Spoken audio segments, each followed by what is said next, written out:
Hello, everybody. My name is Ian Kirkpatrick. I'm an author, idiot, and loin streamer, and today we're going to be doing a newer book called Sillyboy by Peter Vack, who is a filmmaker, an actor, a director, and also apparently a writer.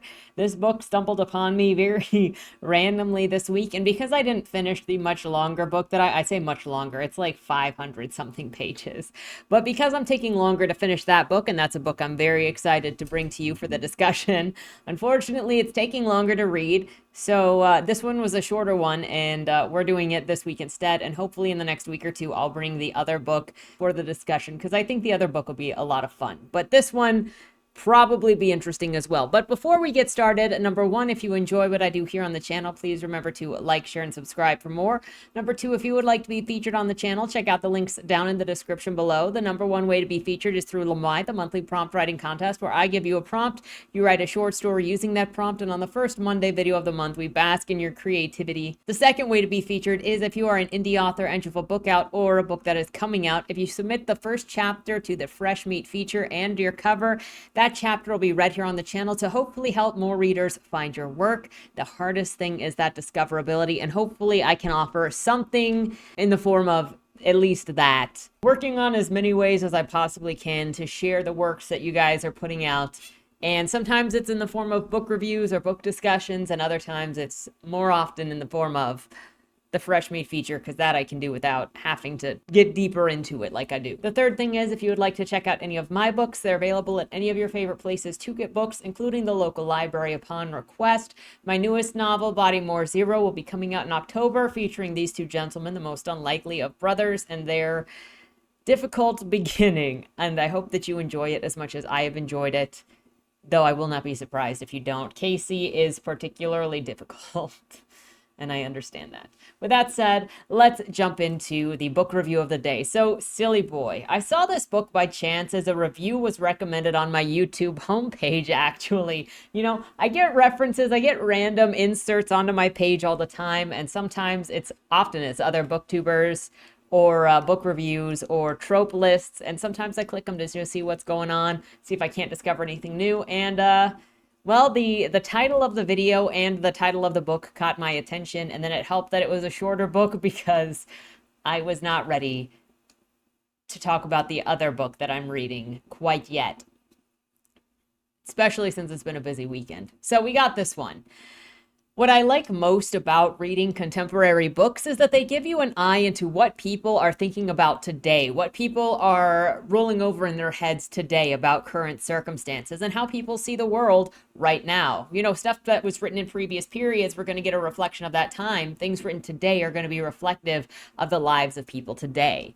As I've talked about before, books are a way to give others a peek into how we see the world, what we observe, how we process all of that, and how we package it into a story to try to show other people how we feel, what we see. And sometimes oftentimes, it's just pure wish fulfillment. Other times, it's something else. And in reading contemporaries, we get a peek into the minds of today and observe people today. It's not generally so forward as to say a character thinks thought, which means the author thinks thought. It's much bigger than that, I think, and you have to look at overall themes, overall actions, overall how stuff is done. There's no single way to read a book or to read into a book. However, I do think it's a worthy endeavor to read books or thoughts by different people to see the world that we wouldn't otherwise normally see. A lot of confusion, anger, dismissal can often come out of not understanding how someone else sees the world, and that's one of the reasons why I've got my community tab questions doing what they do, because I just want to see the conversations that spawn from those. We're all trapped in our own parallel universes, comprised of what we observe, think, experience, and value. Even if in the end we don't agree with the assessment that someone else has, reading from certain perspectives can at least help to understand those perspectives that otherwise may be foreign to us or seem completely insane. And that is why I picked up Sillyboy. You can especially thank the name of that review. Also, as I was reading this, I got vibes that it might be tangentially related to the POV found in Heather by G.C. McKay, though no predators involved in this, theoretically. Technically, it doesn't seem like. I watched the initial review after I read the book, and considering the review named itself The Psychoanalysis of the Modern Male, I had been hoping that there would actually be analysis of the book or thoughts on the insides of the book, but it was just like praise of the book in the writing and no analysis of what it was trying to say. So I'd like your guys' thoughts as we go through this. I can see the idea, I think, that was going into this. I can feel some of the frustration I feel like went into this, but I don't think it quite got there with what you need to do as a book. And it reads much more like an indie film dude than a novel writer, which makes sense since this author has a lot more experience in the movie business. I'm not sure what I went in expecting, except obviously some sort of edgelord kind of Twitter trope of a person. But it didn't really turn out to what I thought it was going to more like be more like. But now that I think on it, with it being an indie film person and all of the drugs in there, makes more sense than trying to be one of the like edge meme lords on Twitter that references the Roman statuesques like on the cover here. And they're usually the Stoics or the nihilists, and yeah. Anyway, let's get into the plight of this, quote, modern male novel and talk about what we see. I'm looking forward to your guys' thoughts. I feel the best way to introduce Sillyboy is not by summarizing the prologue, but by delivering it as it's written so you can see who he is as he presents himself. Quote, if only he could remove his skin, unzip, step out, and replace it with something more fashionable. Cashmere, fleece, cured meat, prosciutto, anything but his perfect microscopic pores. Sillyboy knows his accomplishments do not yet warrant heroic suicide, a luxury afforded tortured geniuses or abject failures. Not almost male starlets like Sillyboy. Also, it would make his parents too upset and reveal an embarrassing amount of anger. He is 28, and if he could adopt any quality from his phone, it would be its fluid relationship with mortality. Maybe one day someone will invent a plug for Sillyboy. Chloe doesn't know how to bring up the subject of Sillyboy's Instagram. A white person is not allowed to post photos of black people without eyes, or burn victims or amputees with 3D printed limbs, or photos of Al-Qaeda beheadings cropped and edited to conceal the gore. When he was younger, Sillyboy prayed every night to be a capitalist deity to transform his adolescent acne into adult beauty. Make me beautiful, make me beautiful. Please, dear God, do me this solid and make me beautiful. Sillyboy would chant in front of his mirror, massaging his jawline and squeezing his zits. I can't succeed without beauty, and if I do, I don't want it. I need to look at myself and see a successful, happy, and undeniably handsome man. What a tragic outcome for Sillyboy to live and succeed without the face of a god. Is it misogynistic to nickname an emotional outburst a titty fit? Sillyboy thinks it is, but doesn't want to press the issue. Chloe hates feminism, and feminists, as many girls her age do, as many men his age are. Sillyboy is terrified of feminism and feminists. A wave of anxiety crashes around him. He must soon sit at his computer and forge meaning and value from his life. Sillyboy is not actually silly. Sillyboy is white. White guilt is about to go mainstream in America. In the future, I will be known as a white guilt influencer. I am a trend forecasting savant. An author I admire posted, trendiness is one of the worst qualities in an author. There are so many people that I want to impress online. There are so many voices influencing mine. I want to be provocative, but I am conflicted. Before publishing, I must go through the manuscript and redact the slurs. Sillyboy wants to travel to the future to experience his life as a finished product. A long Wikipedia article linking Sillyboy and his prolific output to all of the crucial players of his time. But that is impossible and corny. And that line specifically at the end there, wants to travel to the future and experience his life as a finished product, is something that I see a lot of, and it's a trend in people grabbing at generative AI or those insulting labor to get somewhere. Because you're not automatically at the end, but generative AI gives you the facade of doing something without actually doing the work. Skip to the end, put it out there, and see what your life is like with a completed product. There's a huge focus in people my age and younger to be something meaningful, and I've seen a lot of people thinking that they have to make their mark before they're age 25 or their entire life is a waste, as if assuming that you basically die of your relevancy at 30 or before 30. The prologue continues with the parents' perspective as they praise the existence of Sillyboy and just how smart and perfect he is because they raised him right. He is the Godhead son, and they deserve to be praised for how good of a job they did. The prologue then ends and we start start the actual book. After being stood up by his ex at a bar full of gay men in Hawaiian shirts, which they may have just been feds, let's be real, Sillyboy is at a tattooist getting his name tattooed over his belly button, but with a mild change in the spelling. That is, he has changed the Y in his name to an I. His ex-girlfriend, whom he nicknamed Miss Slow Death, calls. He ignores and sends her to voicemail, only checking it when she sends a follow-up text asking if he's listened to the voicemail. He does. She asks him to meet her for dinner before he goes back to New York, if he wants to meet for dinner, that is, and she apologizes for standing him up because, yeah, that really wasn't anything cool to do. He already has plans to meet with a friend named Yvonne, though, so that's what he's going to do instead. He and Yvonne are at a sushi place with protesters hanging around outside somewhere, and Yvonne is talking about how confident he finally feels and how happy he is and that he feels like he's a freaking genius, that he is not just some chubby, uncool whatever from Kentucky anymore, but after coming here and getting picked up on a diversity show, he feels so much better, and he is a genius who is going to make big skits and big movies and things that people are going to love, and he thinks that Sillyboy is also a genius just waiting to be discovered as well. Sillyboy is quite impressed. Quote, Sillyboy came to LA, got a tattoo, and changed the spelling of his name, the conventional Y that cannot help but exist in a perpetual state of questioning. Why, replaced with a daring I, the fuck you I, the I that proclaims his new identity, his I. But as bold as these actions were, they did nothing to produce the passionate self-love and confidence Sillyboy sees on display in Yvonne. Sillyboy is desperate to show Yvonne his new tattoo and reveal his brave new self to his old best friend, but overcome by anxiety, he decides to stay hidden. He doesn't want to say anything about his parents, who are still his best friends, and how every day he's waiting for a disaster to strike that will humble him and his family. And what's wrong with him when all he does is live up to his parents' expectations without showing too much rebellion or disappointment? They say that they appreciate each other, and then the two of them split in directions. He's driving to his ex's place while trying to remember which personality he used with her, which is just not good at all. A little funny, a little smart, and a little sexy is how he describes it. Quote, a year ago, around the time Sillyboy and Miss Slow Death broke up, his attention was co-opted by a stream of images on Instagram. Now, every morning upon waking up, he brings his phone to his face to transmit soothing square images, tattoos, goth girls and necklaces, massive asses, washboard abs, memes, airbrushed skin, average friends attempting to look extraordinary, and the ubiquity of food.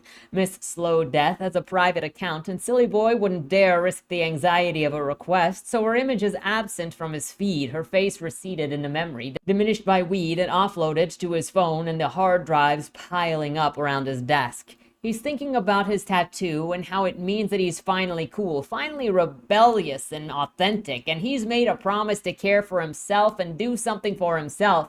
He's cool and tattooed and unique as he drives, and he thinks about this girl named Celeste, and that's Miss Slow Death's real name, and their relationship is associated with the phrase, why is everyone always talking about themselves? Which is interesting because his current girlfriend that he actually has, Chloe, his current only the best. So why is everyone talking about themselves for Celeste and only the best for Chloe? Quote, but the trouble with Sillyboy is that he doesn't actually listen. He thinks that he listens, intentionally, patiently. His furrowed brow is presented to a jury as evidence, and when listing his good qualities, Sillyboy would count his ability as a listener as high on the list. But what if Sillyboy has made a grave error in his self-appraisal, and it is actually others who are always listening to him? Sillyboy has enjoyed so many hours of being deliciously received by others, and as the result is so familiar with the experience of being received with patient looks of attentiveness from his family, friends, and girlfriend, his audience, that somewhere in the course of his life, the constant passionate reception of his every thought and feeling, his minor emotional flatulence, taken for grave philosophical pronouncements, Sillyboy began to mistake the experience of being listened to for the act of listening itself. The moment of transgression comes for him at imagining himself having sex with Celeste while she's talking. He's not even anywhere near her, but he's grunting under his breath as she talks, and nothing is happening and no one is listening. Sillyboy finally gets to Miss Slow Death's house, and he still can't remember who he is supposed to be with her. The two of them have an awkward interaction because he can't remember what he's supposed to be saying to her. Flashback to the last interaction that they had when they broke up, where they were fighting and both of them looked at a knife that was sitting there, and she was sure that he was going to grab it and try to stab her, and he mocks the idea. He also expresses that he's jealous because they're both actors, but she's more successful, and the fight broke out because she was getting parts while he wasn't. He also considers her to be doing more on the casting couch that is degrading in order to get roles. Everything comes back to undermining him about sex. If only blowing up at her had been blowing a load at her, they would still be together. Her success makes him flaccid, he says. Screw being sober, he's gonna go and smoke tonight, because up until this point he said he was going to quit the pot, but he actually does not quit the pot. He is pretty loaded throughout the whole book. The story is interrupted by the narrator's mom writing in notes expressing concern of all of the weed references already in this book, and he bites back saying that it's a cultural criticism and don't ever assume fiction is the author, but fine. No more weed references because it's a perfect son. He's a perfect son with no letdowns, and he's addicted to life and cleansing juices and whatever, which also is, I assume, a sense of irony, because the front of this book has it saying it's autofiction, and then it says don't confuse this character for being real life. I think it's being cheeky. In the airport, to get back to Manhattan, you get, quote, in the airport, after having his body radiated in the name of national security, TSA sanctioned waves tempting his young smoothie-fed cells to mutate into young smoothie-fed cancer. An X-ray image of his cock added to the database of passenger cocks and pussies the TSA is hoarding and snickering at. Sillyboy puts in his filthy earbuds to play Future's new album, Dirty Sprite 2. Sillyboy only listens to trap, where masculinity is valued, and references to tribal grievances and lethal quarrels are not always symbolic, he imagines. The popular music of the American id. Sillyboy likes to imagine that he is Future, beautiful, black, with long dreads and feline features, living as pure persona. Too great for an ordinary name, Future, who calls himself Future, all that we hope for, fear and enumerate, soft-voiced in our prayers. Rock stars are corny dead white guys, thinks Sillyboy as the opening verse to Blow a Bag plays in his earphones. Sillyboy feels compelled to consider what tragedies may underwrite his fantasy relationship with Future. What does his music endorse if not nihilism, addiction, and misogyny? He feels compelled to think. He doubts his information channels. Spotify, Rap Genius, Wikipedia grants him access to the truth. Is it wrong to seek refuge from my sterile world of smoothies? Is it wrong to pray at an altar of popular poet and feel momentarily relieved of myself? Is there something inappropriate about my love for Future? He boards the plane and then imagines himself going to a house party that is being thrown by Future. He sits down next to a woman and tries to see her text messages on the plane, disillusioned by what she sees, which isn't more than one message that's not exciting. He imagines himself back in the house with Future and, quote, I'm really glad that we met. I love Dirty Sprites too. It's my favorite album ever, Sillyboy says, weeping tears of joy. Thanks, Future says, a little uncomfortable. Oh, and I don't mind that maybe you've broken a law in your life, and I'm sure that you only broke laws that I don't agree with, and in a way, I feel like you did it for me, so I wouldn't have to. Future nods, eager for the conversation to be over. Sillyboy is asleep before the plane takes off, so even in his head, his imagination doesn't want to spend time with him. Throughout the flight, he thinks about Future's career, getting people to start using cough medicine recreationally and popping off because of his master lyrics like, quote, I just fucked your bitch in some Gucci flip-flops. I just had some bitches and I made 'em lip lock.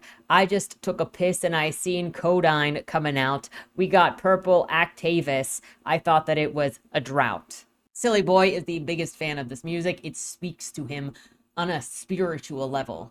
He gets to the airport and his girlfriend Chloe is waiting for him there, and he's not only got his new tattoo, but also he's working on a movie that he can't talk about because he's doing a brief role in a flashback scene, and he signed an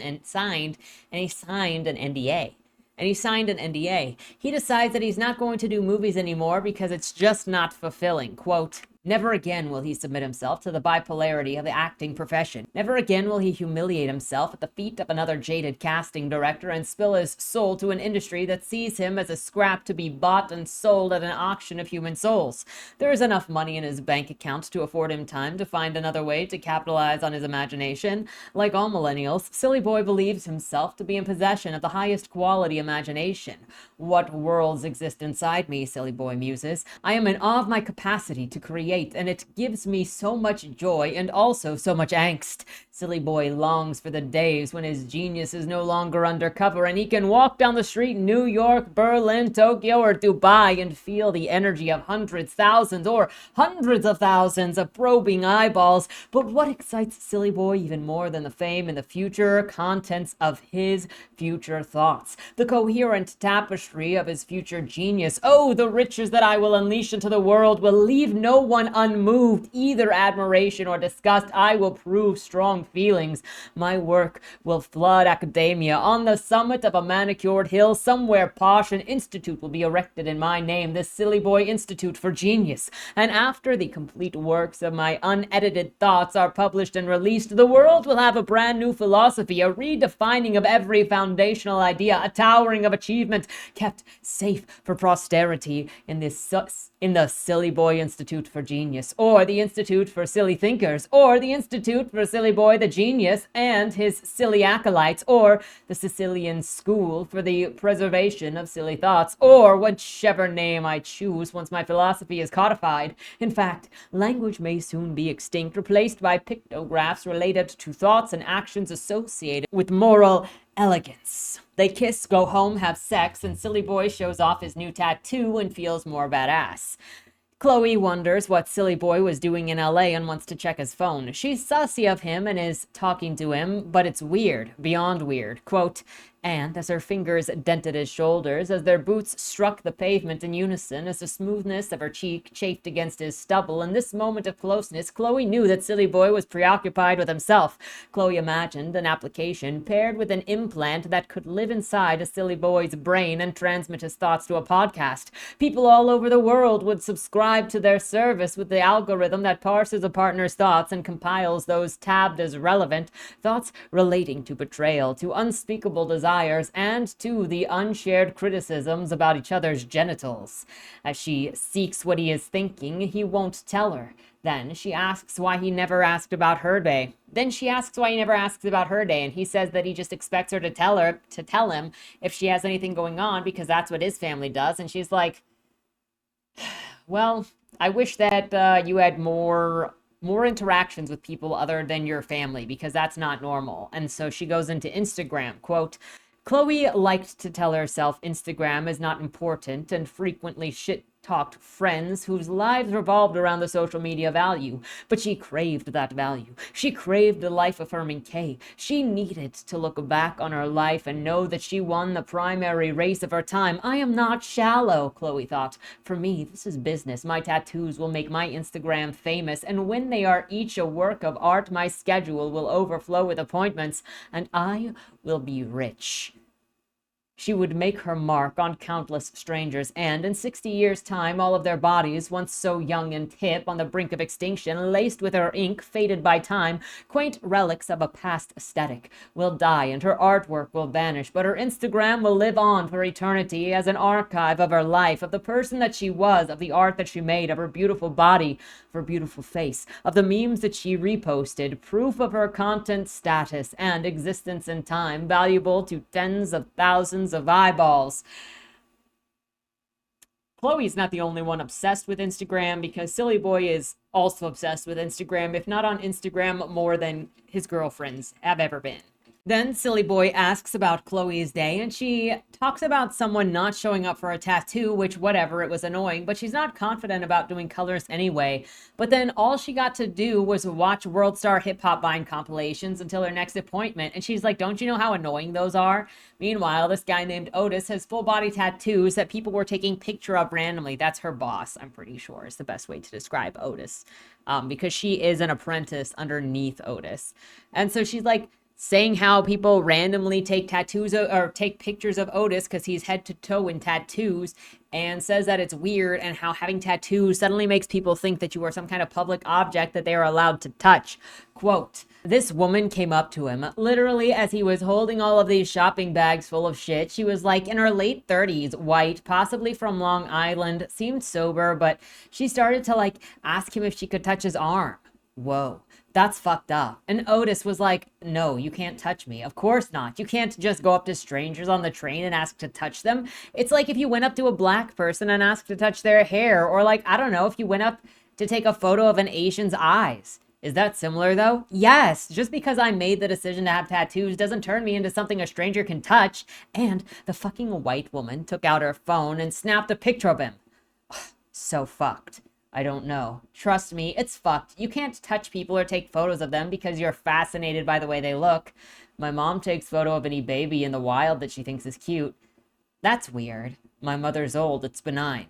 Sure. But like, do you not see anything in the decision to get covered from neck down in tattoos as Otis has as like some sort of desire to be looked at or to like get noticed? Getting a tattoo has nothing to do with being noticed. Well, but isn't it a sort of form of exhibitionism? Like, do you have tattoos all over your arms and neck so people won't look at them? What? How can you exist in a world covered in tattoos and not expect people to look at them? You don't get it. Chloe changes the subject and says that she wants to go on a trip. Then they keep going home. Quote, there was a game Sillyboy and Chloe played on the flight of stairs to their apartment. This game involved Chloe trying to shove her finger through the denim of Sillyboy's pants and into his asshole. It wasn't so much a game as it was a reoccurring piece of private theater in which the couple plays and replays a core theme of their relationship. On display in the game was Chloe's desire to inhibit Sillyboy's darkest, most intimate interior. Sillyboy bounded up the stairs, protesting through his laughter. Sillyboy swatted away her invading hand and clenched his anus. He squealed, screamed, and disturbed all of the neighbors in the building. In bed later, she talks about how to do tattooing, and Sillyboy says someday she'll be amazing, and she snaps at him for not getting how hard it is to be a good tattooist, and that you have to become one with a machine,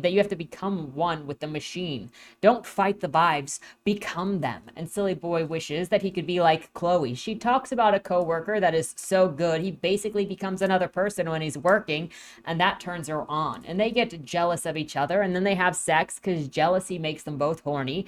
And when she's washing the makeup off of her face, he calls her a fuckable raccoon.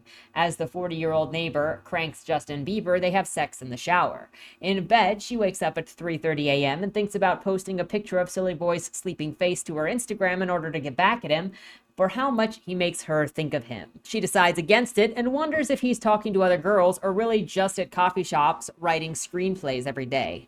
Break for some background on Chloe. Her relationship with her parents is pretty strained as her dad smacked her a couple of times in high school, so she went to go and live with friends. He's a pretty generic, she describes him as a pretty generic Chinese man from mainland China, and that he came to the States when he was like 30 and then married a white woman. And when she was in high school, she dated her 34-year-old teacher. She also had a 17-year-old boyfriend who was a drug dealer and went to NYU for art for the first time. She went there thinking that she would connect with people over art, get, networking, but she's like, nobody serious in the art world connects to art through art school. Sounds like, I think she ended up dropping out or finishing that and then just didn't continue with anything and then became a tattooist. Her relationship with her mother is strained at best, but they at least have matching tattoos to try to make up for their not great relationship. Then she's thinking about her mother, turns into Sillyboy, and she's leaning over him casting a spell. Quote,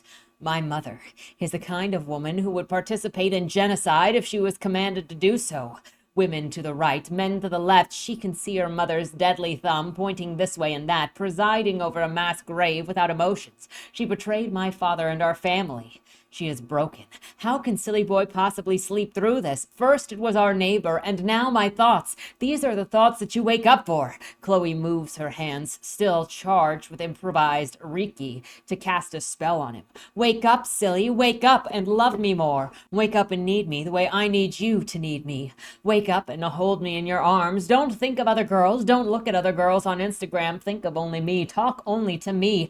Every girl will become invisible to you. On their faces, on their asses, you will see my face reflected, and your hands will reach into your pockets to take out your phone and send me a selfie so that I know that you're behaving. But that won't be your motivation for sending me a selfie. You will send me a selfie because you love me and you need me to see that you love me in your eyes. You want to remind me of the way that your face looks full of love, the way that I feel compelled to show you mine. When you can't send a selfie, you will text and your texts will be poetry. I love you, you will text. I miss you, you will text. I live to hold you, you will text. You are everything, you will text. And it will be simple and perfect. The panic makes her go watch videos online to calm down. The beheading of Al-Qaeda specifically are her favorites. When she hears the neighbors screaming through the walls about how annoying it is white people are moving in here with their Asian girlfriends, and how they knew that once one group moved in, then much more were going to move in, and clearly the landlord wants to get rid of this neighbor to move more people in. Meanwhile, as all this is going on, Sillyboy is undisturbed, and a random man releases pigeons into the sky. Quote, sometimes the man wonders if his pigeons notice their status as individual birds, or if they perceive themselves as one enormous pigeon and are capable of complex multi-pigeon thoughts with grand and communal pigeon dreams. I had a flashback here to freaking Good Angel, Bad End, where there was the freaking pigeon, group of pigeons angel transformer. Chloe and Sillyboy are watching an episode of Girls with Lena Dunham sleeps with Donald Glover to prove that she's not a racist, and Sillyboy is jealous. He gets a joint from Chloe while she's drawing a picture of a naked girl in shibiri ropes, and he asks if it's for someone that she had sex with, and then she gets mad, saying that she wasn't a slut, and he says that she used those words when describing herself. They aren't his. Dude pulls out his phone and looks over Instagram for images that Chloe posted, then some image forever ago that shaped his view of things, which was some married guy pulling his butt cheeks apart so that you could see the inside of his rectum. The internet memes, is what he says. Oh, the internet memes. And then Chloe says that she says a lot of stupid things to get his attention, and she thought that he wouldn't want to be with her if she wasn't a slut. He sinks down to give her head, and then she stops him, saying that she's on her period, and he says he doesn't care. Getting Gretchen vibes here. Have we found another variant perspective? I feel like if we start reading things, then we can find some similarities between mindsets. And with this being like nihilistic meme lord, and then I look over at Gretchen, and then you're like sex introduced with this, you're like, I'm seeing a pattern here. So we got the Stacy variant, the Sam Fenna variant, and now the Gretchen variant is what I'm feeling. Sillyboy goes into the bathroom. Shortly after flushing, he comes out with his phone in his hand, and she accuses him of looking at girls on Instagram and jerking off. They argue until he gives her his phone so that she can look through it and confirm that he wasn't looking at girls and giving him a hard time. He takes his phone from her, and then she gets upset because he nicks her fingers, and she's like, I can't do my job now. You just hurt my fingers. I can't do my freaking job. Whatever, I have to cancel my appointments because if I do a mistake, my job is like permanent. Soon, she feels bad for overreacting and offers to have sex with him even though she's on her period, and so she lays out a towel.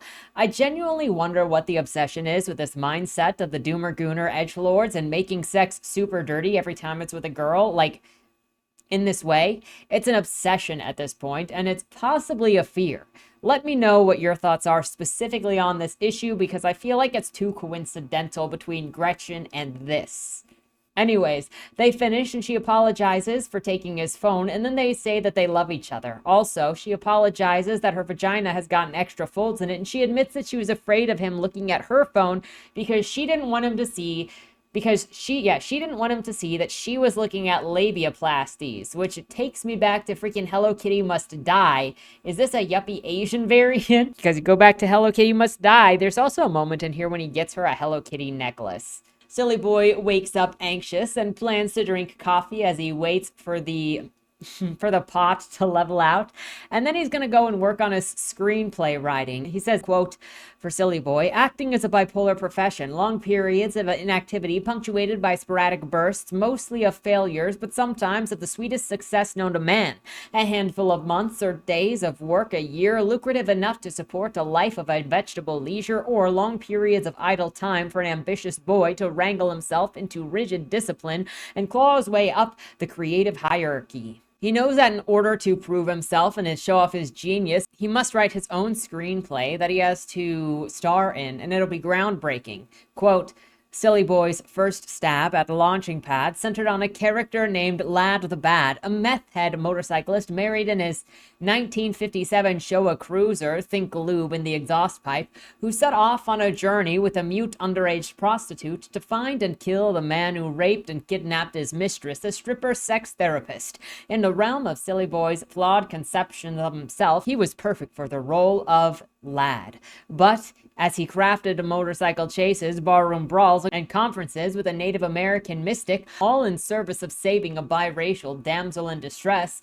Sillyboy noticed the story had no contemporary relevance. 2 words he wrote in marker on ripped paper and taped to his laptop for inspiration. The screenplay was criminally sexist. A man and a child prostitute on a mission to track down a defiler of weak women who only appears in the opening rape scene, and the context, white supremacist motorcycle gangs conferring with indigenous people in a fantasy Southwest Sillyboy had never visited nor was prepared to research, was racist and naive. Sillyboy, criminal, racist, sexist, and naive in his first attempt, found himself writing dialogue with dated lingo like a 50s throwback, and if there was anything Sillyboy hated, it was nostalgia. The next iteration of Launching Pad version 2.0 was far more promising. Overcompensating for the sins of his first attempt, Sillyboy set the second draft in 2060 in a world decimated by climate change. To make production possible on a micro-budget, Sillyboy decided to convey inundated Earth in a public indoor pool using green screen and lo-fi animations to create whimsical post-apocalyptic backgrounds. Sillyboy, thrilled at the idea of an indoor public pool as a movie studio, a choice rich in allegory, indoor qua womb, evoking our dependence on fossil fuels, and public with the ordinary present-day swimmers doing anachronistic laps around the futuristic action, a metaphor for our failure to liberate the working class. Voila! The film critiques late capitalism and saves the planet. This, Sillyboy was sure people wanted. Launching Pad version 2.0 was beginning to feel really special. Sillyboy, still practicing yoga, increases the pace of his sun's salutations and remembers the inciting incident of Launching Pad version 2.0, a climate change flood that wipes out 99% of the world's population, leaving only good people who want to self-improve. All the evil isms and phobes are over. Survivors of the flood have one aim: to build peaceful, interconnected communities on rafts woven from discarded iPads and iPhones. This would be the first film without conflict. There would be no villain and no minor antagonist. Every member of the diverse cast of characters would be a main character who shares the same ethical belief and uses up-to-date sensitive language and phrases. Sillyboy was stoked. Finally, a good idea that did good and spread love. After a manic burst of screenwriting, Sillyboy crashed into the obvious. Imagine you are Mark Zuckerberg mining the data of every liberal in New York and Los Angeles in the year 2015, compiling the most frequent buzzwords on those profiles to train an artificial intelligence that writes future film screenplays. Sillyboy's Launching Pad version 2.0 was way worse than what that program would have written, and worse than way worse. It has no star-making roles for Sillyboy. The very concept of star-making role was antithetical to the movie's mission. Realizing his mistake, Sillyboy quit Final Draft, moved Launching Pad version 2.0 FDX to the trash, emptied it, and was immediately overwhelmed with grief. His lost Launching Pad wasn't that bad. Sillyboy spent weeks attempting to make it interesting. He coined many new words that meant "you're valid." In the opening set piece, his dozen equally important main characters worked together to find innovative ways to apologize. Puppet shows of "I'm sorry," Gregorian chants of "I'm sorry," podcasts of "I'm sorry," rap battles of "I'm sorry," lectures of "I'm sorry," followed by question and answer periods of "I'm sorry."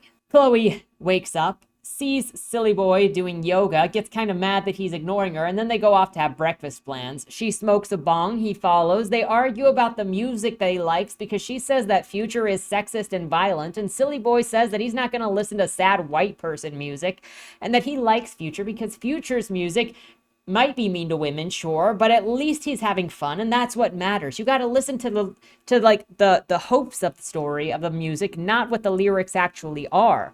Chloe is irritated by this. Sillyboy slaps himself in the face a couple of times, and she asks him what he did. He plays dumb, and this doesn't go any further. The two of them go out to breakfast and eat with, quote, the familiarity of people who have tasted each other's assholes. That's fairly specific. She thinks about how last night when he was sleeping, she got onto his phone to see if he was cheating on her with his ex.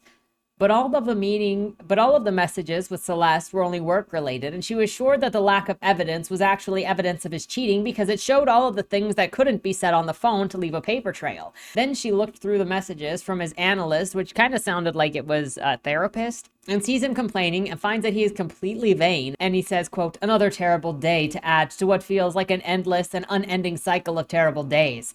I have come to the conclusion that I will never be a successful artist. Real artists have struggle. I haven't. All I do is feel anxious about success and live in relative comfort and complain to you, Chloe, or my parents.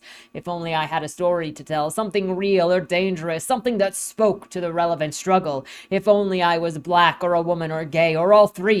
I am doomed. And as far as acting is concerned, I know that ship has sailed in that department. I will never be a movie star, and what is terrible is I know that I deserve to be one. Horrifying to realize the innocent dreams of youth are slowly disintegrating into..." We kept scrolling through, more of the same, stunned by the enormous quantity of whining. Sillyboy's text to his analyst. My struggles of pathetic self-evisceration. To read them, you would believe that Sillyboy's life was constant pain caused by acute and chronic grandiosity and pretension. Disgust flooded her every organ. How could she be in a relationship with someone so shallow and narcissistic who seems to value personal success above anything else? How could she reconcile that while she sat at work all day thinking of him and their relationship? Excited when Sillyboy was attentive, devastated when he was distant. He can jump out of bed to his day of anxiety and self-obsession, forgetting to fold his body into hers, kiss her forehead, and inaugurate the day with even the most basic display of affection. How is it possible to live with someone and exist as a mirror in their presence, a reflective surface to remind the other of the flawed self, and desperate and hungry self, always unsatisfied? Where is the one text about me? Chloe wondered. Where is the one mention of my existence? This diagnosis was more damning than infidelity. Nothing is more painful than proof of apathy. What am I to Silly? Chloe wondered. Flesh to fuck? A source of love to soothe whenever it's convenient? She then finds a mention of him cheating on her when he was with someone nameless at South by Southwest, and she feels relieved because now it's proof that she hasn't been paranoid, but that was 2 years ago, and she had a suspicion that he cheated on her, but they were a new couple and she didn't want to look insecure while they were dating. She was dating an actor who went off to a film festival, and so she said nothing at the time. But then she talks about seeing pictures of Sillyboy with Celeste and them looking all cozy and texting him about it, saying that it's not cool, and he's not responding fast enough, so that's proof that he's making up a lie to tell her right then. Meanwhile, as she goes to work, a couple of guys with Down syndrome walk in, and she doesn't know the laws regarding giving tattoos to people with Down syndrome, but she doesn't want to tell them no because she's sure that they deal with enough rejection. So she asks for their IDs. They tell her that they don't have IDs and then bother her to still give them their tattoos. And she's like, I can't because you don't have any IDs. And then they call her a retard hater. She finally receives a text message from Sillyboy saying that he loves her and her art inspires him. Sillyboy is then struggling with his screenplay and going on about how he could ever offer anything good to the world as a privileged white male who has never suffered. There's nothing that he could do and should use his whiteness to uplift less privileged individuals. He goes on Instagram and sees a guy named Ryder playing it up on social media, making up stories and pictures of all this charity that he's doing, and then he gets a call from Yvonne in LA saying that he's finally sold a pilot that he's going to star in, and all of the papers are signed, and now he's going to be a star for realsies, and he appreciates Sillyboy as always saying that he was special and believing in him even when other people didn't. Sillyboy congratulates him but is insanely jealous. Quote, Sillyboy imagines murdering Yvonne and himself, ending his futile efforts on Yvonne's effortless genius. All of the rage of mankind is in Sillyboy. Heaven has no rage like success to failure turned, nor hell a fury like a frustrated artist. If only Hitler had been accepted to art school, Sillyboy thinks. Imagine himself, Hitler, and Yvonne the Jews. I'm sorry, Yvonne. I love you so much. I just need one less genius on earth to compete with. How does Yvonne succeed at being honest? How does Ryder succeed being fake? I must be more honest, Sillyboy thinks. No, fuck it. Actually, I should be fake. I must find my art that is honest and fake, to be risky and bad and loved and hated and good. You know, based on this, I would have thought this go in a completely different direction than it do actually go. Otis comes to work looking like he wants to talk about something, and once Chloe and him go outside, he talks about wanting to do something bigger than tat artist, maybe his own documentary-style TV show that just looks like a TV show, but it's actually a camera following him around, kind of like a sitcom, but it's a documentary that looks like a sitcom. He brings up a TV show called Louie, to which the narrative thinks, quote, "Oh, how we loved Louis without reservation, the Pope of perversity, the chic of the unsayable." So he jerked off in front of I just inhaled cannabis myself, so excuse me what I'm about to say. How could I not partake of the plant while Chloe and Otis are enjoying theirs, as I tried to remember something said by a superior mind of this subject. Why must everything remind me of my inferiority, my sweet grandiosity? How I long for thee, the new perversity of traditionalism, the new perversity of fundamentalism. Vanity is not perverse, queerness is not perverse, the new perversity is not exhibitionism. I love Louis even now, in exile. Louis was the final boss, the last important straight white man in culture, the last libtard alpha.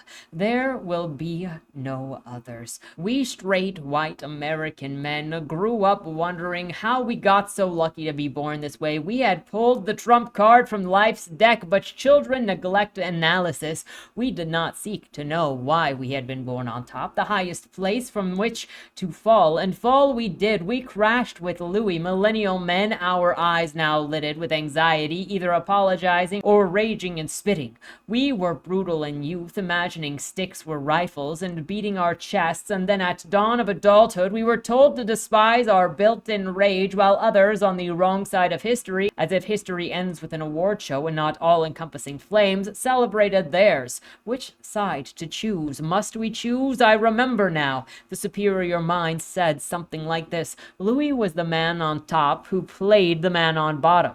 Louis displayed his cock the way he delivered punchlines. Hard. In his hotel room, hard. He undid himself and our perversity, and we who loved him must now shut up and bear the deluge of silence.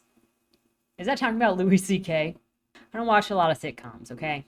Otis says that he hasn't talked to his parents in like 10 to 15 years, and the last time he did, he had no tats. He's like, my dad'll probably hate everything about how I look and what I do now, but my mom would probably watch the show, if not just out of sentimentality. Chloe mentions how she found out her mom was cheating on her dad via some other person that she used to go to school with but doesn't actually talk to, but for some reason her mom contacted that person on Facebook or on Instagram so that that person could tell Chloe. She says that her dad was stupid and should have stayed in China, but now he's stuck with a white woman that cheated on him and white girls he doesn't understand. And she tries talking to her dad about the cheating, but he says he won't talk to her, saying that that's an adult situation and that she's a child. And she's like, but I'm not a child anymore. I'm also an adult. But he just is not going to pay attention to her. She doesn't want to bring up the situation with Sillyboy because she knows if she mentions her mother's infidelity, then it's going to make her want to bring up Sillyboy's infidelity. And she also doesn't want to keep talking about this and accidentally tell Otis about Sillyboy, in fear that Otis will side with Sillyboy out of like male camaraderie or something. Otis says, quote, "Family is a funny thing." Yeah, is all Chloe can manage. No, what I mean is that you have these people in your life, mom, dad, brother, sister, and you're bound to them by blood. Like the cosmic law of life says that you're bonded, and you are. But by the way I think about it is true. Family and blood family are not the same thing, not always. True family may not even be the right way of talking about it, actually. Cosmic family, the family that goes through your shit with you, isn't always the people that you was born with. For some of it, and that's fine, but for many, you have to find your family. Your life's journey can be about finding your new family, you know? And then he says, fuck, this would be a really great speech for his television show. At work, Chloe and Otis are about to close when a bunch of guys come in to get memorial tattoos because their friend and bandmate just killed himself. The band was named Shitblood, and they were doing so well. Well, seemingly well. Quote, David's bandmates decided their memorial tattoo would be a favorite quote of his. Shred till you're dead. Marty, who met David on the first day of kindergarten when he asked David to teach him how to draw the mysterious symbol swastika, David was drawing on clothing of his stick figure, clothing of his stick figure army men, is getting the tattoo on his chest. Julian, the lead singer of Shitblood, who met David in Hebrew school and who still owes David the $400 he needed to fund the 17-year-old girl's abortion, is getting the tattoo on his back of his calf. Kyle, who became friends with David in an unlikely fashion after David started dating his older sister Miranda, is getting the quote on the back of his arm. And Sammy, the bassist for Shitblood, is getting the quote on the front of his shin. Chloe reads each name, feeling slightly annoyed at the lightness that can come from grief, wishing that her own interpersonal blockage would resolve into catastrophe and grant her the same blissful release displayed by the group of dudes so present with each other, enjoying life as one does in the shadows of unbearable loss. One of the guys, Alex, starts flirting with her as she casually lets it go, while not texting Sillyboy that she's going to be home late. They talk about how Julian's afraid of horses and how that came into the conversation that the end of the world might happen if Donald Trump is elected. They finish with the tats and Chloe goes outside to smoke, where we have a throwback to the end of Hello Kitty Must Die, a review on this channel. Quote, "Cigarettes are an opportunity to breathe deeply and relish in playful annihilation." That's just like at the end where Fiona lit the guy's apartment on fire. It exploded, and then she went to check it out, was smoking her cigarette outside of the bursted out apartment, and was like breathing in the ash of the dead body, whatever. Alex says that it's cool that he and Chloe met not on Tinder and that his girlfriend had cheated on him, and this positions the narrative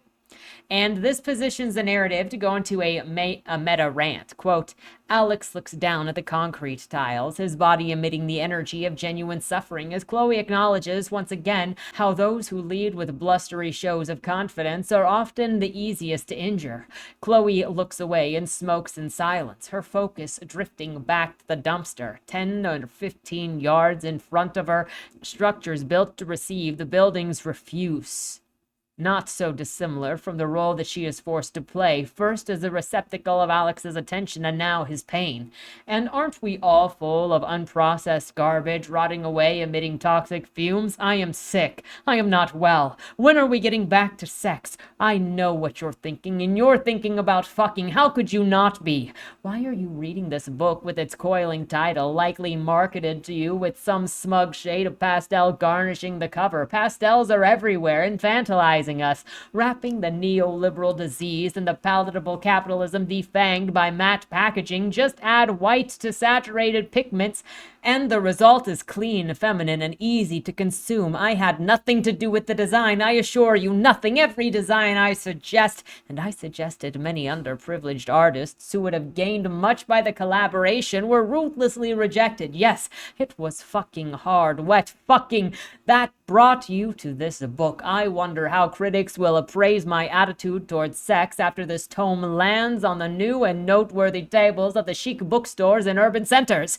Clearly, the world of an unrepentant sex addict, Sillyboy manages to objectify each of its characters in every moment. Lousy with latent misogyny, the author evokes the lewd on almost every page, but sadly, not a moment is truly erotic or stimulating. If I were a woman, my take would be heralded as essential, subversive, and necessary. Now I remember in 2012 I had a dinner with a competitor. Looking back on the incident, I would describe the fellow now as enemy, and we were talking about someone who he had worked with for years, who I knew only from tabloids. I don't remember what preceded my statement, but I remember describing the colleague of my enemy, who I knew only from tabloids, as hot in a trashy way. My enemy was livid and shamed me for speaking about his cherished friend, a girl who was like a sister to him, in such a derogatory mode. So, you see, I am not the virtuous angel that you thought I was. I, too, have skeletons in my closet from 2012. Enough of this. Onward, closer and closer to the sex you crave. BS. Saying that you had no choice in the cover, if this is not being meta and this is being like a deliberate fourth wall break, because the author put their name in the front of this book as designing the cover. They also have their friend's name as the person who designed the cover. They made the cover. And then it is independently published. So there were some involvements in this, especially with his name under the creator of the cover. However, I can say that freaking Tampa by Alyssa Nutting was praised for being vulgar because it was by a woman. And it did say, hey, this is important because it's by a woman about a woman predator. So that I see there. I see you. Alex and Chloe talk about the prospects on Tinder, and driven women just aren't on that platform. After they talk a little bit more, he says that he's 23 and asks for Chloe's number. She gives it. On the way home, Sillyboy texts her asking her what she's doing, and she's thinking of cheating on him, and then asks if... And then, as if on cue, Alex also texts her. Chloe tells Sillyboy that she's going to go to her friend Shoban's house, and Shoban just got back from an international travel and needs help falling back into the depression of American life. It's not a lie to say that Shoban just got back from overseas travel. It is a lie to say that she's going over to Shoban's house when she's actually going over to Alex's house. When she walks in, it is very clearly the house of a young man. She wasn't expecting it, even though obviously it fits his age. He's got roommates. They're playing Call of Duty. They ask her if she plays Call of Duty. Everything smells like disgusting. It's messy, unkempt. The only beverages in the house are beer or tequila. The smell in his room is so overpowering that even just being in it, she already feels like she's cheated, which you've thought about cheating. You've gone to his house.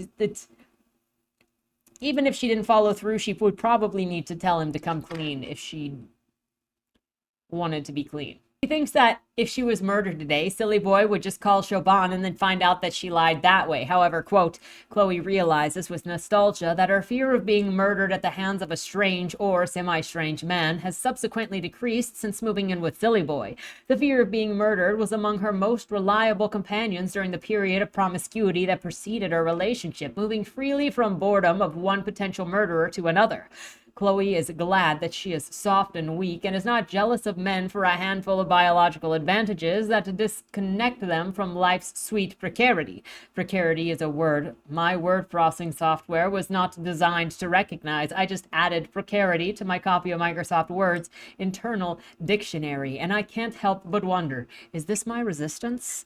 They start getting sexual, and you get more Gretchen variant. Quote, Chloe makes a sound and says a word as Alex takes the whole of her clitoris into his mouth and sucks it like a penis, his tongue stroking the entire organ with one suck.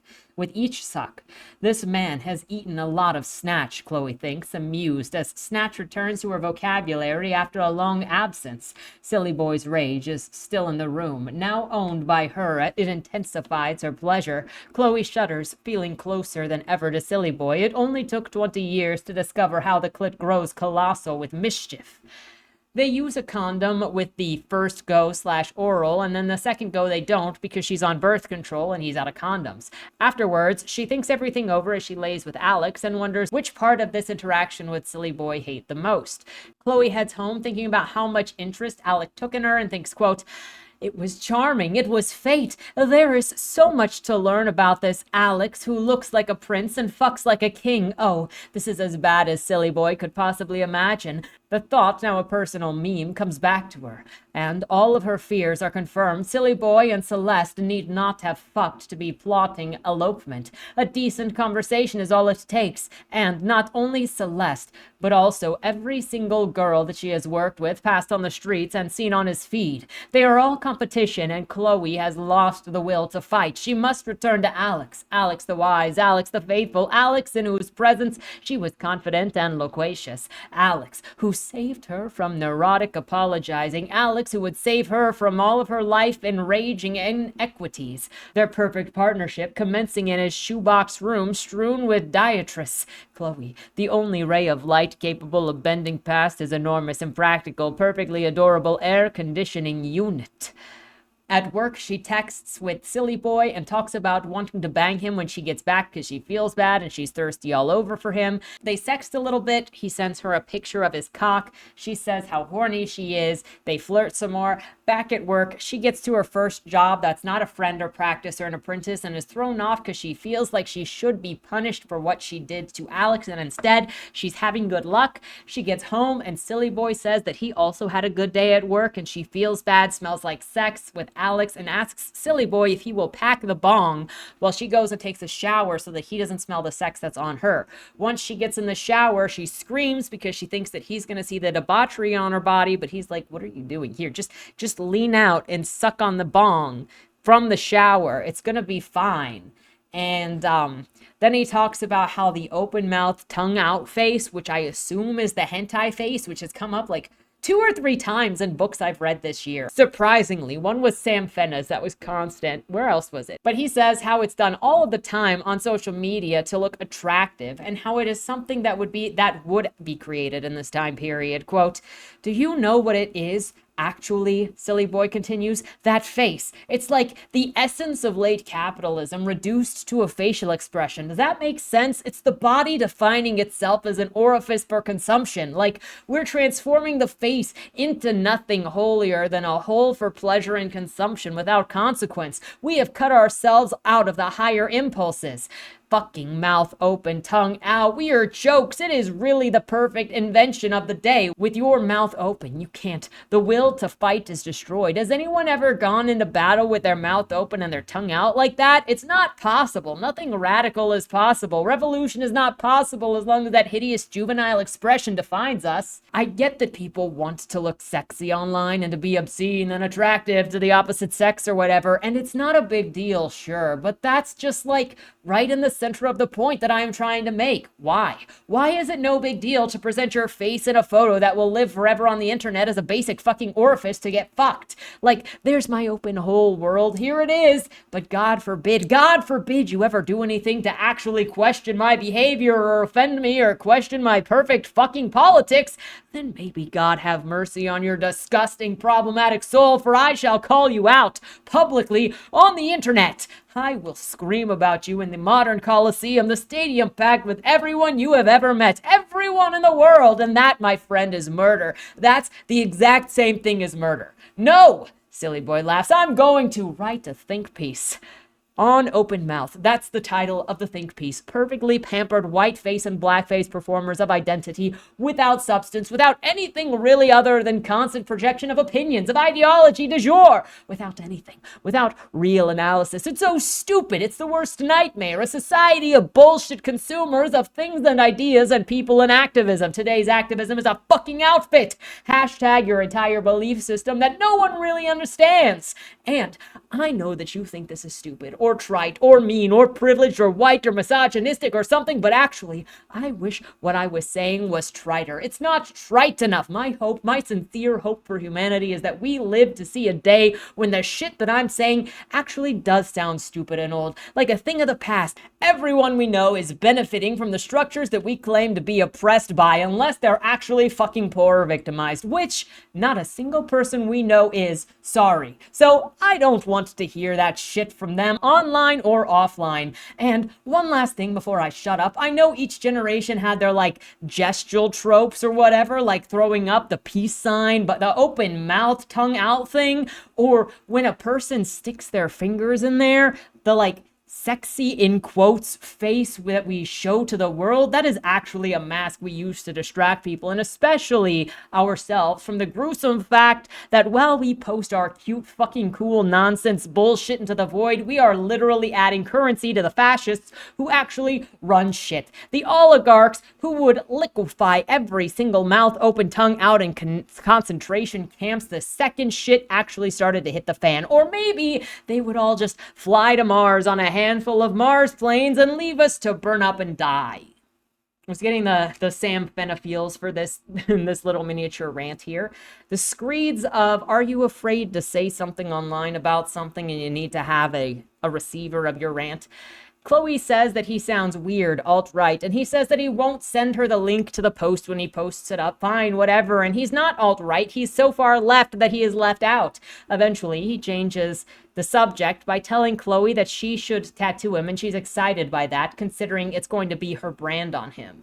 Chloe puts a tattoo on Sillyboy's foot and does it while they laugh together. Afterwards, he says, quote, "My foot is crying. It will always be crying. What does this mean? Is this depression?" He had to find an alternative reading, or at the very least, settle for a light non-reading. A tattoo is just fashion, ubiquitous decoration. No, that's not it. Maybe a tattoo is a talisman to ward off depression. If the foot is in anguish, can the heart now be open and free? Yes, that's it. Oh, praise the secular God without dogma who resembles a handful of celebrity monks who have sold Sillyboy books. His first tattoo redefined him, inaugurated a new era with a new spelling of a new man, confronting life with I out front. Always the subject taking action with style. Now the second tattoo cures him. All he needed was figurative sadness placed low on the body to conduct torment from a psyche to the ground like a lightning rod and inject all of the roaches with large frequent doses of yid neurosis. The tattoo is a ticket up to permanent happiness. No, none of this. His tattoos are just chivalry, dumb shit that you do once or twice to impress your girlfriend. Then he starts working on Launchpad version 3.0, which is going to be retitled 7th Grade. Quote, the film begins with one of the new 7th graders, Evan Ambrosio, arriving into the popular clique of boys to become the protagonist of Launchpad version 3.0, retitled in a master stroke of genius, 7th Grade. Evan arrives at Riverdale in the privileged position of already being a good acquaintance of the de facto ringleader of the jock bullies, Asher Perlman, a pale, curly-haired redacted with dark freckles, buck teeth, and suspiciously sloped button nose. Evan and Asher met at Wildwood Camp, where Evan was the best motherfucking lacrosse player since Harry Manchild Bergman. Evan, definitely not a redacted, scored a hat trick in 3 games against Deerkill. Ambrosio is automatically friends with the clique who do not know that he is a quarter black, his mother and maternal grandparents being mixed race. Evan, olive skin, looks like his father, who is Italian. The bullies, however, assume that he is Jewish like them. Between drop-off and first period, students gather in the cafeteria to buy egg and cheese sandwiches and expel adolescent anger in the form of conversation and comedy. Asher escorts Evan to a table where a group of boys are discussing who will be present in the Hamptons this weekend and which house will serve as the venue for their group sleepover/viewing party of Junior College Hardcore Schoolgirls 4 by Max Hardcore. Sam Solomon, a tall towhead with blue eyes and a bowl cut, discovered the VHS along with many others in his uncle's attic den in Tahoe. Max Hardcore, according to Solomon, is an energetic redhead who appears in and produces his own pornography where girls are sodomized and mouth-fucked with no cut between the actions. Mr. Hardcore was the man who discovered how to piss through a boner and into a lady's mouth. Junior College Hardcore Schoolgirls 4 released that August as the perfect tool to discover who among them can come real cum and who has been lying all of 6th grade. Evan, who can't come and doesn't want to claim that he can, keeps his mouth shut as Gideon Goldstein, a 13-year-old who looks 10, argues in favor of his big wet loads when Noah Breatholtz, a sophomore famous for blowing seniors in the faculty bathroom, saunters into the cafeteria covered in baby blue juicy couture velour, her hooded jacket unzipped to reveal a yellow camisole. Noah draws attention away from Goldstein, who praises glacial puberty accelerates in the coming days before the group masturbation, likely to take place in his parents' screening room in Southampton, where the boys will expect Goldstein to present a handful of fresh product without going first to the bathroom to pawn a puddle of conditioner off on the real McCoy. Most of this chapter is just a long discussion with some dialogue from the screenplay as he sits in the coffee shop until, quote, perspiration drips from Sillyboy's armpits down his sides and into his waistline of his long underwear. Is Sillyboy ready for the repercussions of his impulses? Will he survive a white man drinking the dregs of a drink that was the era of the white man, writing the worst that can be written and calling it art?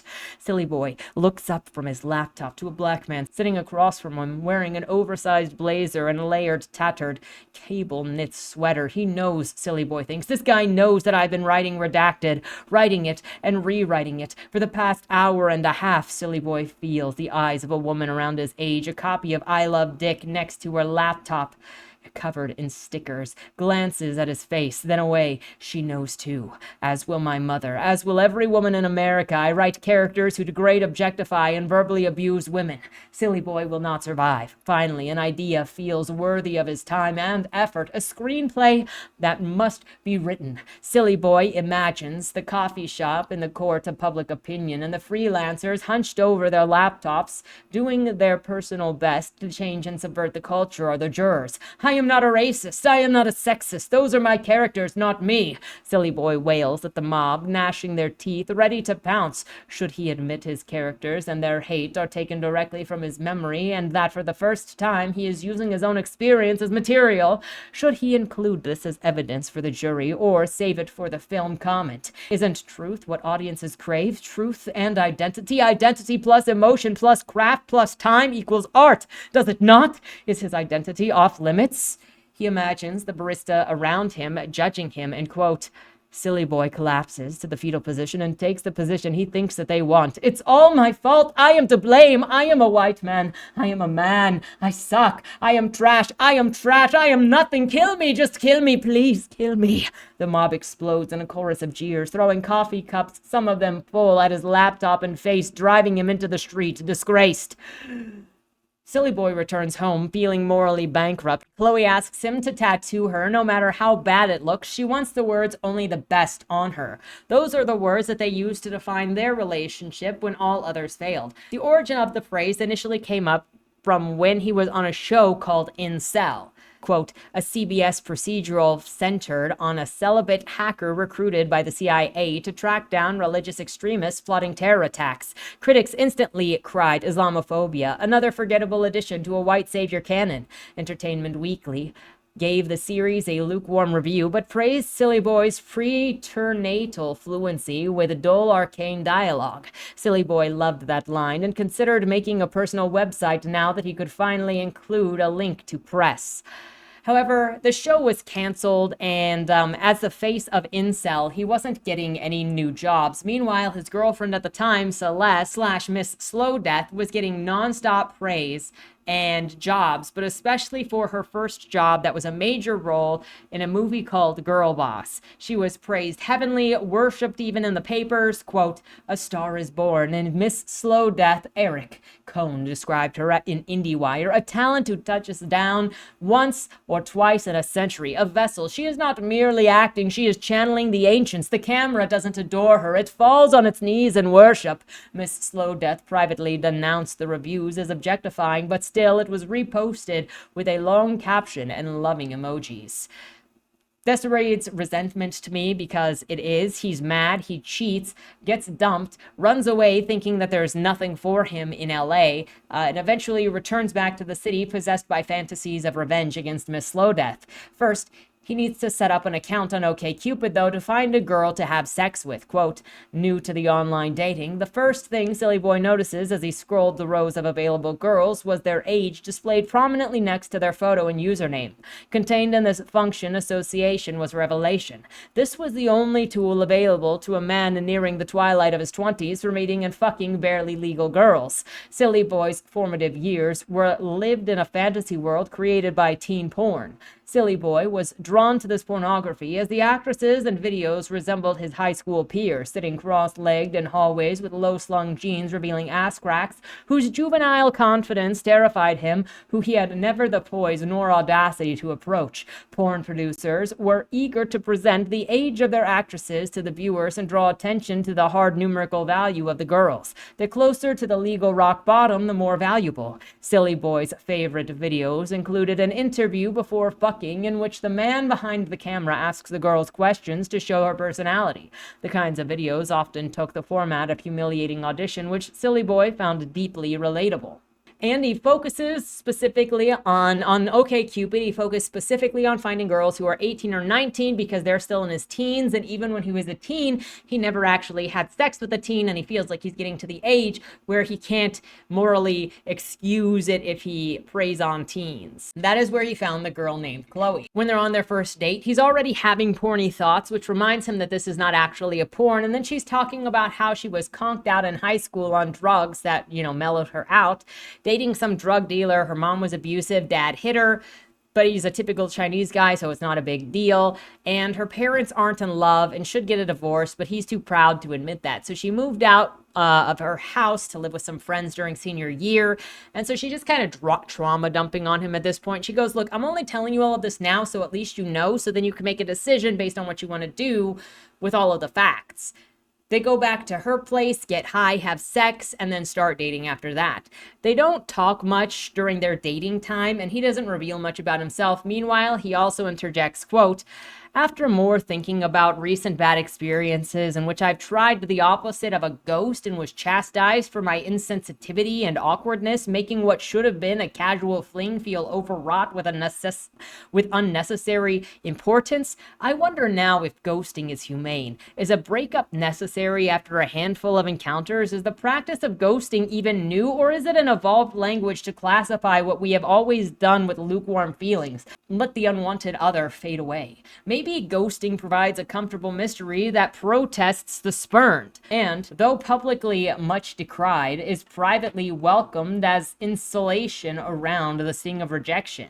Chloe asks what he was doing looking for on OkCupid, a relationship, flings, whatever, and that's when he realizes that he might be leading her on into something that she's not actually looking for, because she might actually be looking for a date. So he ghosts her and stops responding to her, and then she eventually sends a letter saying, hey, so you've been kind of absent, so I'm going to guess that this is just not going to work out. See you around. However, he says, quote, it was winter and the bleak, empty streets of Bushwick froze slick with ice. Sillyboy grew lonely. The memory of Chloe glowed warm with nostalgia. Sillyboy's desire to complete a screenplay and become a cinema icon killed his appetite for romance, but the insecurity of this endeavor increased his longing for the surety of Chloe's 19-and-a-half-year-old body, a body which allowed him to feel like a teen too, with a lifetime ahead of him to ignore his writing. So he texts her again on that day that he's particularly depressed because she's comforting, and they meet up for an art show where Chloe actually has a video on display. Quote, Chloe's video, in its obvious lack of effort, communicated something altogether more potent than the others, which brimmed with effort and pretension. Instead, her video functioned, he thought, as a sly satire of the entire event. But Chloe didn't give a shit about video art. Her friend, the curator, simply needed one more video at the last minute to fill a blank space, and Chloe happened to have an unseen project that fit the program. She nodded, smiled, and savored the sweetness of Sillyboy's applaud, thrilled that, in his eyes, she was the grand troll of the evening. Chloe excused herself to the bathroom, leaving Sillyboy surrounded by the art hoes and bros. Again, more resentment of his failure and his inferiority complex. They get back together real quick, go back to his place, talk about being anxious and doing some voodoo, basically to chill his nerves, and then he talks about being into lamps, and he has expensive lamps all over the place, and Chloe is fairly uncomfortable about the expensive lamps because she's not from a place that has all of this money, and he has all this throwaway money, and Chloe, said that it could be like this all the time. They could cuddle like this and be together like this. And Sillyboy says life is good, and she says only the best, and they echo that phrase back and forth, and that becomes their phrase. She is surprised at how much money he has, didn't expect to be in this living situation, and he eventually goes and meets her parents and her situation, and it's even as foreign to him as hers is to his. And all that she can say is how disappointed they are in her and her choices to become a tattoo artist and not have a real job. Her dad is like, why don't you go and become a janitor? That would be a more honorable job than being a freaking tattoo artist. And she's just like... And they leave. Sillyboy wants to spoil Chloe and buys her everything that she wants, and that gets her super hot, and she wants a puppy also, and eventually she determines that a puppy isn't for her because he also got her some hamsters at one point and they died, so maybe not the best at taking care of animals. She also calls him daddy for spending money on her, and he calls her baby, and they do that dance back and forth a while. And the origin of the only the best concludes with them walking around a mall, and there's like a upper class yuppie Lululemons type girl walking around, and then she sees an Adidas sign that says it's only the best for athletes, and so then that kind of solidified it. Back to tattooing the phrase only the best on Chloe's ankle/leg. Obviously Sillyboy is going to mess it up, but she doesn't care. Afterwards, they have sex, go to sleep while the neighbor is blasting Justin Bieber again. What is the meaning of that? Let me know what your theories are in the comments down below. The next morning, he's hiding in the bathroom looking at Instagram again, and then he discovers an invitation to a movie premiere in his inbox, and this was for the movie that he was in LA for at the beginning of the book. And he doesn't want to invite Chloe. He doesn't want Chloe to know that he has a +1 because he wants to go there by himself to talk to Celeste. So he's like, how do I tell her about this event without telling her I have a +1 and without making her suspicious or angry? So he brings it up sort of, and she's working. So then he kind of gets out of having to ask her, and he says he doesn't have a +1 anyway. And so then he goes to the movie premiere and he greets Chloe, and she asks if he's going to be at the after party, and he says he doesn't know. And she says, well, why don't you ride with us? And he's like, okay. And just as the movie is going to start, he gets text messages from Chloe, who's found out that he's lied, and he gets out of talking to her by being like, it's starting, can't talk to you, bye, and puts the phone on mute. After the movie, he ignores all of the messages from Chloe while saying out loud, wow, I need to find a charger. I hope Chloe doesn't try to contact me, so that he can continue to pretend like he doesn't know Chloe is trying to get in contact with him. Celeste gets Silly Boy a ride in her car despite her publicist being like, how about not? You've also got Celeste's boyfriend in there, her parents in there, her other publicist in there, her agent in there, a friend in there. So it's a very filled car. And then they get to the after party, and after she's done greeting people, she comes to find him and starts asking him about how he's doing, then asks him about the movie that he's working on, the screenplay that he's working on, and he says, quote, no, wait, let me try, because he's not ready to tell her because he's never pitched it before, so he doesn't know how to pitch it. And then he's like, okay, wait, let me try. Silly Boy looks away from Celeste to remember his artistic intentions. It's basically an allegory having to do with the tragic absurdity of racism in America. Celeste looks at him blankly. Because, you know, you can't tell the story of one without the story of the other. What do you mean? Racism, Silly Boy says again, sweating, shaking with the sensitivity of the subject. Yeah, I know, Celeste says, an edge of defensiveness in her voice. Oh, sorry, classism is the other one. Racism and classism, that's what the script is about. Yeah, no, sorry, I know you know. Silly Boy is suddenly eager to reveal as little about his script as possible. Basically, it's a high school movie that's an allegory about racism because I went to high school with some really fucked up racist kids. I went to public school until 3rd grade, Silly Boy says, eager to complicate the record of his privilege with detail. Celeste must know that his upbringing was not all sugar delivered by silver. Oh, cool, Celeste says. So that's like more of my mentality. Like, I was this Jew in school full of Jews, so my feeling of outsiderness was emotional, not literal. Silly Boy realized that he was repeating himself. What was emotional? Celeste asked. The feeling that I had of, like, being almost mixed race. What? Celeste's eyes instantly go wide with horror. Silly Boy doesn't notice. Like, that I was betraying myself, or it was like I had two identities and I was privileging one to fit in. You're mixed race? No, you're not. Silly Boy looks at Celeste and notices the horror. No, that's not, no, I'm not mixed race. No, that's my character. My protagonist of the screenplay that I'm working on is. So, like I've said in previous videos, this kind of does the stereotypical thing that I have mentioned, where it's like if you ask somebody to pitch their story and they don't know what their story is actually about, they tell you the themes or like the literary tropes that they do instead of what it is actually about, where it's not really shouldn't be that hard to just pitch what your movie or story is about. Like, Jan is making YouTube videos when the feds show up. Joey is picking up a car at Murder Park and the owner's not there and there's a body in the trunk. Ralph's brother is stabbed to death at a concert and he's doing the best that he can to get by, especially when his brother who's supposed to be dead shows up again. Parapatina is a scribe made of glass who went to Dragon Military School while the borders are being attacked by griffins and the military school is getting more casualties than the war. Like... Just say what the character is doing and what it's about, and to try to use themes just shows you trying to over impress the person, and often it comes with a bit of lack of confidence in your concept, but you're never going to capture how good a story is in describing the concept because it is in the journey that the story is told, not in the concept.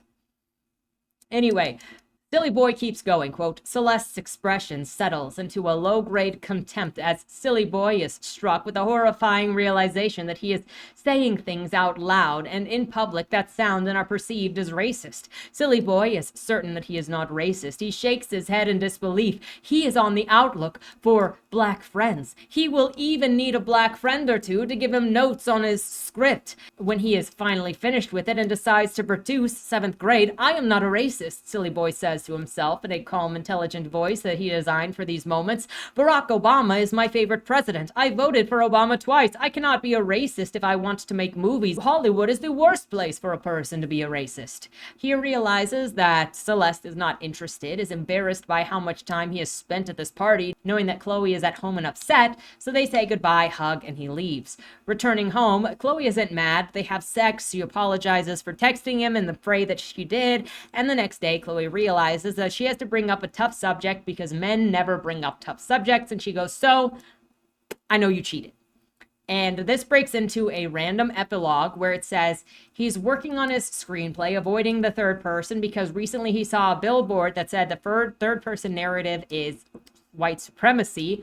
He has broken up with Chloe. He can't help but constantly check her Instagram feed to see what she's up to and to see if he still has feelings for her, to try to read into whatever she's posting. And he says that his entire life is made up of screens. He is also looking for signs of who she is now dating. Then he goes on to talk to the reader about how gorgeous he believes that he is and how he never saw himself as gorgeous when he was a teenager. Quote, I was hideous, a disgusting thing no woman would ever want, and yet people called me handsome, cute, or even beautiful. I did not believe them.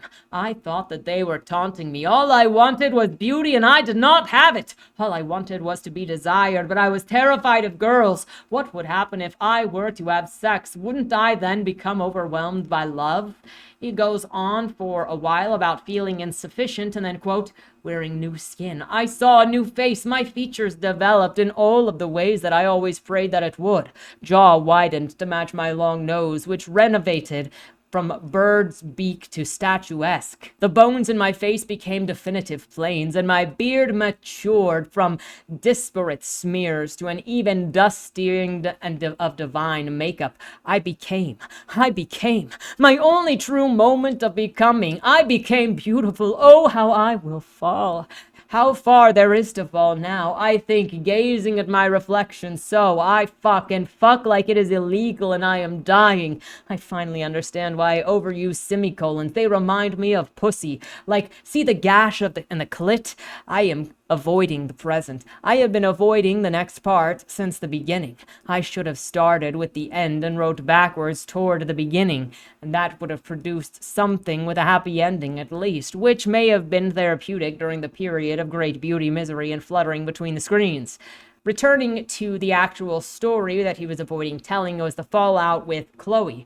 Chloe admits that she has also cheated with some random guy more recently, though it's like, whatever. They stay together. She gets some Molly from Otis at work. They do drugs, have sex. She asks if there were others. He says that there were a lot of others. The scene cuts off to the next morning where they're covered in bodily runoff, and she wakes up upset, hits him, storms out of the room, dresses, tells him that she's humiliated, then she can never trust anybody ever again because of what he's done to her. She leaves the house. The next bit is going back and forth between them fighting, being affectionate. She dumps him, asks him to come back. He asks her to come back. She beats him for breaking her trust and screams at him for hurting her. They lay in bed together. He's laying in bed saying that he is hurting too much and can't get up. She gets up to make soup when she comes back. While she's at the store, he calls his mom and is like, Mom, this is the situation with my girlfriend. Can you tell me what to do? And he's like, and his mother is like, well, it sounds like it's not working. And it turns out that as he's saying that, he's like, well, I just needed my mother's approval. I needed my mother's guidance in order to tell me what to do next. So then when Chloe gets home, Sillyboy says, this isn't working. I'm going to break up with you. And so then he leaves. Mom has prepared the couch for him to come home to and to sleep on. And at home, he quickly loses his mind and murders his mother and then fights with his father until he also murders his father. And then sets them up to be positioned somewhere in the house so that he can live alongside them in the house, covers like the vents with plastic to stop the smell of their degrading bodies from escaping the house. Quote, after days of performing for his putrid parents, grief comes. They were perfect. They were supportive. They sacrificed every breath. They sacrificed with every breath. There is only one way to resolve this injustice. Return to the womb. Become again. By the 5th day, his mother's skin is fragile, falling from the bone, perfect for slicing away, which he does, pulling fists of viscera from her stomach to make a small cave in which to climb in and curl up. Sillyboy cuts off his dad's penis, rotten, deflated, raisiny, and positions it in his own stomach as a makeshift umbilical cord so nutrients can flow corpse through corpse into corpse. A note from his mommy is, quote, "Is this really the end? You think Daddy and I are impediments to your romantic relationships that you crave? Is this a metaphor? Am I supposed to believe that Sillyboy has it in him to kill his parents when it takes him years to kill a dysfunctional relationship? What is your obsession with obfuscating allegory? Why not simply write the truth of our life together? Why must you relegate Daddy and me to brief one-dimensional mean-spirited subplots? Why not write a novel about how we coach every one of your auditions and how fun and rewarding and incredibly challenging it is, called Self-Tapes? Why not write a novel about how we can talk for hours about nearly every aspect of life with which so much fluency and joy over breakfast, called Millet?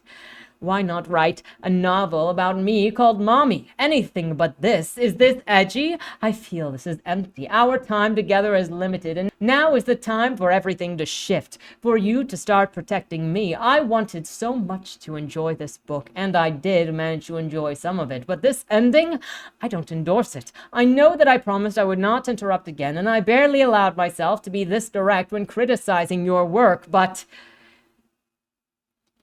Sillyboy takes off all of his clothes, lays on the couch, and sleeps for the first time without any bit of Chloe, since she's the one that bought all of his clothes. Technically, sleeping dressed is sleeping with her. He's going into withdrawal without her. Switch over to the epilogue, and he's on social media again, looking through Instagram, checking Chloe's page, and seeing that she's having the tattoo cut out of her by a scarification person, and she's saying, "Fuck my ex-boyfriend." The end. That's the book. So was it everything that you expected and more? Give me your thoughts and more on what this means. What is this? The perspective of the modern man.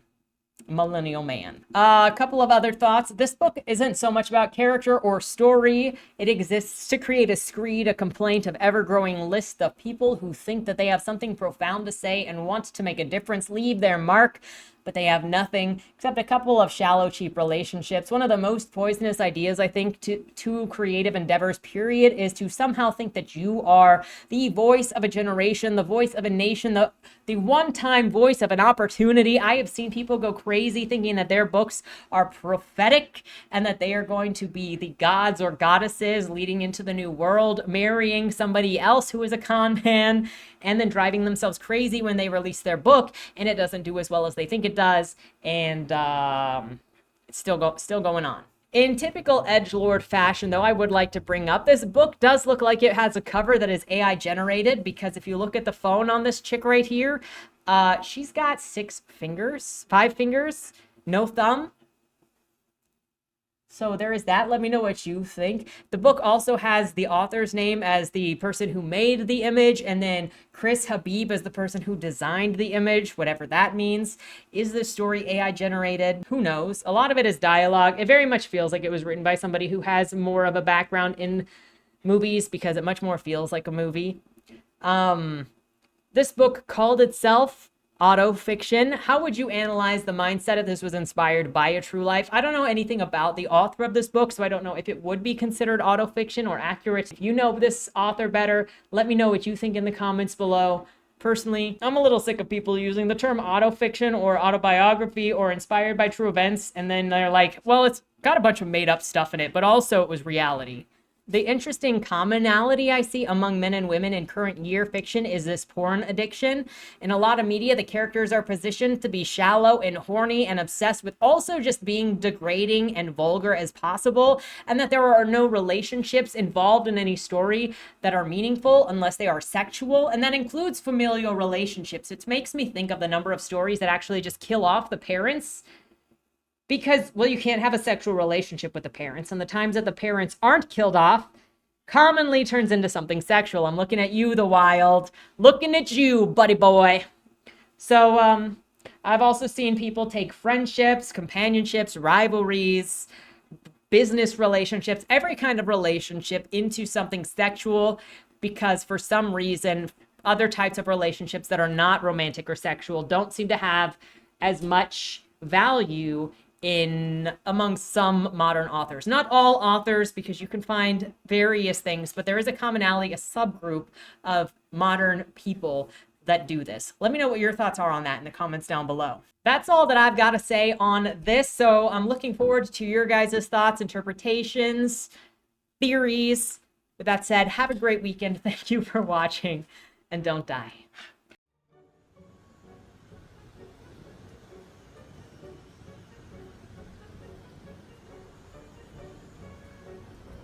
The only people who should come are those who want to meet their monsters. If this is what Agatha wants, I don't know how we can even dispute it. I change lives, baby. And I end them. Sweetheart, no bargains hold. Only fools know restraint. Only losers lose! I've been under the knife so many times, I'm practically immune to it. If your scissors are dull, may I recommend sharpening them with leather? I think I hit you. Mimal says I must have a guardian angel. To enter the ring but abstain from playing is suicidal. Your virtue makes you nothing but a liability. You're gonna die. You're gonna die. You're gonna die.